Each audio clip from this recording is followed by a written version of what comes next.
Bem, a primeira pessoa a falar não ser eu, portanto posso continuar já aqui a exposição. Ora bem, o contrato que me calhou foi o contrato de arrendamento e o contrato de arrendamento mereceu deste legislador da crise um conjunto de medidas que estão contidas em quatro diplomas. O primeiro é a Lei A 2020 de 19 de março, que foi alterada já pela Lei 4A de 2020, de 6 de abril. Os artigos 7 e 8 fazem referências ao contrato de arrendamento. Depois, o contrato de arrendamento é especificamente regulado na Lei 4C 2020, de 6 de abril, e na Portaria 91/2020 de 19 de abril, que regulamentou esta Lei 4C. O legislador optou por dois tipos de medidas distintas, umas que visam manter os contratos de arrendamento em vigor e depois outras que visam combater os efeitos sancionatórios e sociais do não pagamento das rendas que se prevê que possa acontecer durante este período de crise. Relativamente ao primeiro conjunto de medidas, portanto medidas para manter os contratos de arrendamento em vigor, o legislador adotou regras em duas frentes distintas, a frente processual e a frente substantiva. Na frente processual determinou que durante a situação excepcional e até à publicação do decreto-lei que ponha termo, que declare que está concluído o período excepcional, ficam suspensas as ações de despejo, os procedimentos especiais de despejo e os processos para entrega de coisa imóvel arrendada, desde que, em qualquer dos três casos, desde que o arrendatário, por força da decisão judicial final a proferir, possa ser colocado em situação de fragilidade por falta de habitação própria ou por outra razão social imperiosa. Os processos que não, ou seja, em conclusão, não são todos os processos relacionados com o contrato de arrendamento que estão suspensos, mas apenas estes em que se verifique este último requisito. Os processos que não caibam nesta previsão seguem o regime geral, chamando eu a atenção para o facto de o procedimento especial de despejo ser um procedimento urgente, nos termos do artigo 15-S, número 8 do NRAU, e portanto pode prosseguir nos termos do regime geral desta legislação do Covid. Na frente substantiva, o legislador determinou que durante este período e até 60 dias depois do tal decreto-lei que fixe o final do período de transição, ficam suspensos, quer para os contratos habitacionais, quer para os contratos não habitacionais, ficam suspensos os efeitos das denúncias de contratos de arrendamento, desde que efetuadas pelo senhorio, fica suspensa a caducidade destes contratos, salvo se o arrendatário não se opuser à cessação do contrato, ficam suspensos também os efeitos da oposição à renovação, desde que realizados pelo senhorio. Fica suspenso ainda o prazo para a entrega do imóvel subsequente à caducidade, prazo que foi previsto no artigo 1053 do Código Civil.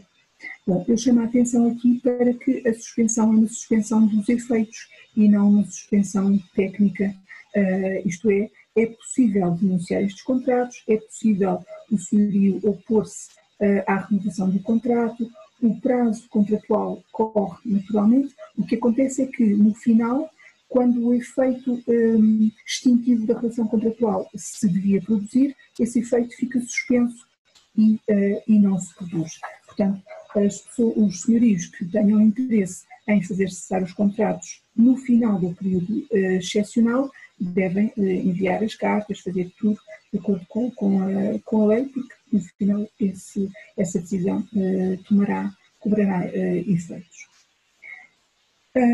O segundo grupo de medidas pretende combater os efeitos sancionatórios e sociais do não pagamento das rendas e, a este efeito, dedicou o legislador a Lei 4C e a Portaria 91/2020 de 14 de abril.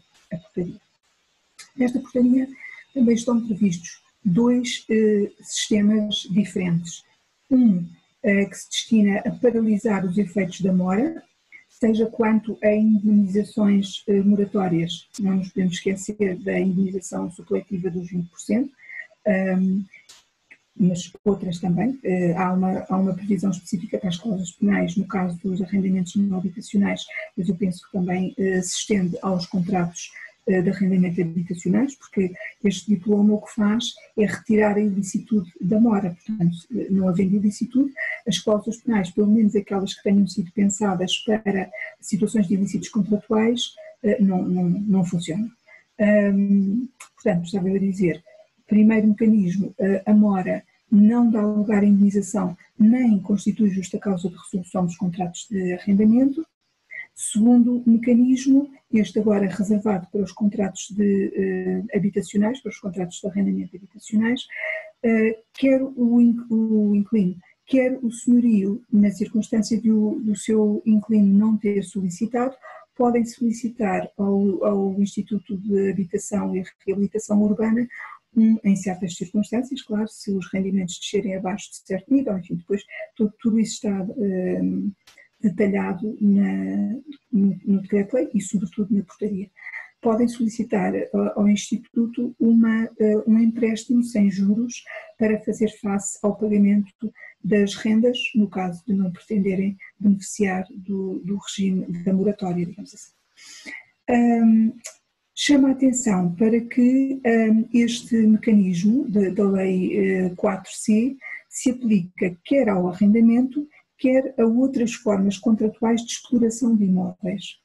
Integram estas outras formas contratuais de exploração de imóveis, penso eu, sem grandes dúvidas, os casos dos lojistas de centros comerciais, os casos de uniões de contratos com contrato de arrendamento ou contratos mistos com contrato de arrendamento, por exemplo, os contratos de porteira, eventualmente, dependendo do contrato que tiver sido feito, mas alguns deles, sem dúvida, contratos de cedência de imóveis para alojamento local, também poderão beneficiar do regime deste diploma. Por fim, gostaria de falar aqui de um problema que já se está a colocar, que é o de saber se, não obstante este conjunto de normas, se é possível às partes, no contrato de arrendamento, recorrerem ao regime geral para estas imprevisões, enfim, calamidades, impossibilidades, enfim, o que queiramos. E aqui havia várias hipóteses, alteração das circunstâncias, claro, a impossibilidade temporária, o artigo 1044, que permite a redução da renda quando o senhorio não consegue proporcionar ao arrendatário o gozo da coisa na sua totalidade, enfim, haveria aqui várias hipóteses. Eu penso que não é possível. Porquê? Porque estes diplomas traduzem precisamente a disciplina que o legislador entendeu para a situação de crise. Conforme vem nos manuais de direitos e obrigações, em situações muito sistémicas, deve haver uma intervenção legislativa em vez de estarmos judicialmente a resolver cada um dos problemas e correr o risco de cada um deles ser resolvido de sua maneira. Ora bem, o nosso legislador, quanto ao contrato de arrendamento, teve essa iniciativa. Teve a iniciativa de arranjar um conjunto de normas que adaptou a esta situação. Portanto, parece-me que não é possível nós recorrermos a normas como a alteração das circunstâncias, que estão pensadas para alteração de circunstâncias que não têm uma solução legislativa e que agora temos, não é? É claro que há pessoas, sem dúvida, que há sempre que não concordam com alguns aspectos desta situação, desta solução, e é verdade que parece que o legislador supôs que os arrendatários manteriam ou manterão, quando isto passar, manterão a mesma capacidade financeira, portanto, lhes permitirá pagar as rendas que não pagaram durante um ano, acumulando-as com as rendas normais, ordinárias. É possível que isso não se venha a verificar, mas também temos que constatar ou que reconhecer que, por exemplo, na parte da suspensão quer dos efeitos processuais, quer dos efeitos substantivos do negócio, foi dada prevalência ao interesse do arrendatário, sem dúvida. Na parte da moratória, foi dada alguma relevância muito significativa ao interesse do arrendatário com a própria moratória, durante o período crítico. Depois do período crítico, favoreceu-se o senhorio. Enfim, parece-me que o sistema é equilibrado, independentemente de poder ser outro, poderia sempre ser outro. Era isto que eu tinha para dizer, agradeço a atenção de todos.